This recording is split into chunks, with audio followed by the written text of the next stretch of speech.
बिस्मिल्लाहिर्रहमानिर्रहीम। अमरूद की फल मक्खी या फ्रूट फ्लाई की कंट्रोल के बारे में जो हम एक वीडियो की एक सीरीज़ जो हम कर रहे हैं कि पहले वीडियो में मैंने आपको बताया जिस तरह के हमने उसके लिए फ़र्टिलाइज़र एप्लीकेशन की थी, मुख्तलिफ़ किस्म के केमिकल्स हमने अप्लाई किए थे, फर्टिलाइज़र अप्लाई किए थे जिसको हम बेसल डोज कहते हैं। और हम तकरीबन दिसंबर जनवरी से लेके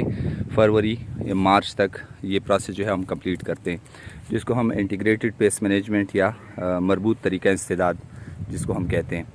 और उसके बाद जब फ्रूटिंग का स्टेज आता है, जिस तरह के आप देख रहे हैं कि अब अमरूद के पौधों पे फ्रूट जो हैं वो तकरीबन इस स्टेज पे आ चुके हैं, तो ये वो मरहला होता है जब आपको फल मक्खी या फ्रूट फ्लाई के कंट्रोल के बारे में जो है वो सीरियसली सोचना पड़ता है। क्योंकि अगर आप इस मौके पे कंट्रोल मेजर्स शुरू ना करें तो फिर आखिर में सिवाय अफसोस के और हमारे पास कुछ नहीं बचता।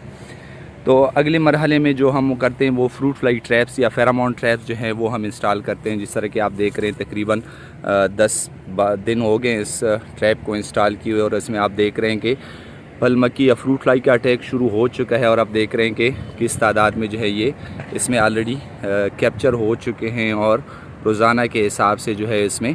ट्रैप में फ्रूट फ्लाई जो हैं वो कैप्चर हो रहे हैं। तो ये वो मरहला होता है जब आपको कंट्रोल मेजर्स जो होते हैं या इसका जो भी तरीक़ेकार है वो आपको शुरू कर देना चाहिए। क्योंकि अगर इस स्टेज से जो फल है वो उसका साइज़ थोड़ा बड़ा हो जाए तो उसके बाद जो फ्रूट फ्लाई का अटैक अगर एक दफ़ा शुरू हो जाए और वो फ्रूट्स को पंक्चर करना शुरू कर दे तो फिर आपके पास इसको कंट्रोल करने का कोई हल नहीं बचता। क्योंकि फ्रूट फ्लाई के बारे में आप जानते हैं कि फ्रूट फ्लाई जो है वो हमेशा जो अपने अंडे हैं वो स्किन के अंदर जो है वो डिपॉज़िट करते हैं, और उसके बाद उनसे जो मैगेट्स निकलते हैं वो फ्रूट के अंदर ही फीडिंग करते हैं, और उसके बाद जो है वो फल को ख़राब कर देते हैं। जब अगर फ्रूट के अंदर मैगेट्स होते हैं तो फिर आपके पास उनको कंट्रोल करने का कोई तरीका नहीं होता। आपको जो है वो इस स्टेज पे कंट्रोल मेजर्स को एडॉप्ट कर लेने चाहिए। और उसके अलावा जो फेरामोन ट्रैप्स के अलावा जो मुख्तलिफ़ किस्म के केमिकल्स हैं,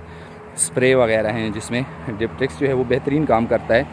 तो वो स्प्रे जो है वो भी आपको फोर्टनाइटली कर लेनी चाहिए। कि अगर तो फेरामोन ट्रैप से अगर कोई फ्रूट फ्लाई जो है वो कैप्चर नहीं होती तो वो जो है स्प्रे के ज़रिए और उस केमिकल के ज़रिए जो है वो कंट्रोल हो जाए। क्योंकि ये स्टेज जो है आपके जो फ्रूट प्रोडक्शन है उसका बहुत इम्पॉर्टेंट स्टेज है, और यही स्टेज होता है जब आप अपने अमरूद के जो फल हैं उसको आप महफूज कर सकते हैं। इस स्टेज के बाद अगर आप कंट्रोल मेजर्स करेंगे तो फ्रूट फ्लाई का हमला शुरू हो चुका होगा और फल जो है वो डैमेज होना शुरू हो जाएगा, तो फिर जो है वो उसका कोई हल नहीं होता। तो ये वाला स्टेज जो है जो इंटीग्रेटेड पेस्ट मैनेजमेंट है या हमारे पास जो एक मरबूत तरीका इंसदाद है, तो उसमें ये वाला जो तरीका है वो बहुत इंपॉर्टेंट है कि आप उसमें जिनसी फंदे जिसको हम कहते हैं या फ्रूट फ्लाई ट्रैप जो हैं वो हम इंस्टॉल कर सकते हैं। इसमें 2-3 किस्म के ट्रैप्स, एक तो आपको ये जो डब्बा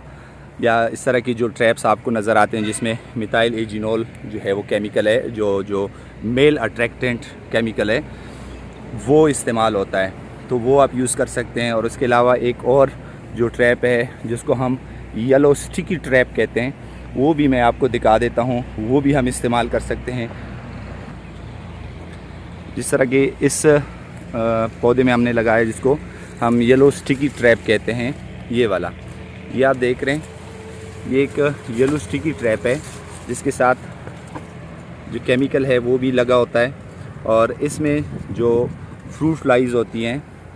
वो आके इसके साथ ये बिल्कुल स्टिकी होता है, इसके साथ ये देखें बिल्कुल स्टिकी होता है, और जो भी फ्रूट फ्लाइज आती हैं वो इसके साथ जो है वो कैप्चर हो जाती हैं और वो फिर निकल नहीं सकती इससे। तो ये 2-3 किस्म के ट्रैप्स हैं जो हम यूज़ कर रहे हैं। तो येलो स्टिकी ट्रैप्स हैं और इसके अलावा जो फेरामोन ट्रैप्स हैं, तो ये दोनों ट्रैप्स जो हैं मुख्तलिफ, ये हम जो मरबूत तरीका इंसदाद है फल मक्खी को कंट्रोल करने का उसमें इस्तेमाल होते हैं। इसके जितने भी रिज़ल्ट आएंगे और उसकी फ्रूट क्वालिटी जो है वो at the end of day इंशाल्लाह वो वीडियो भी मैं आपके साथ शेयर करूँगा कि इन तरीक़ों को इस्तेमाल करते हुए जो हमने केमिकल इस्तेमाल किए थे, फर्टिलाइज़र एप्लीकेशन की थी, या जो हमने स्प्रे किए थे, या जो फेरामोन ट्रैप्स लगाए थे, उनका क्या रिज़ल्ट निकला, तो वो आप ख़ुद देखेंगे कि उसकी फल की क्वालिटी पे क्या असर पड़ा है और अटैक जो है वो कितने हद तक कम हुआ है।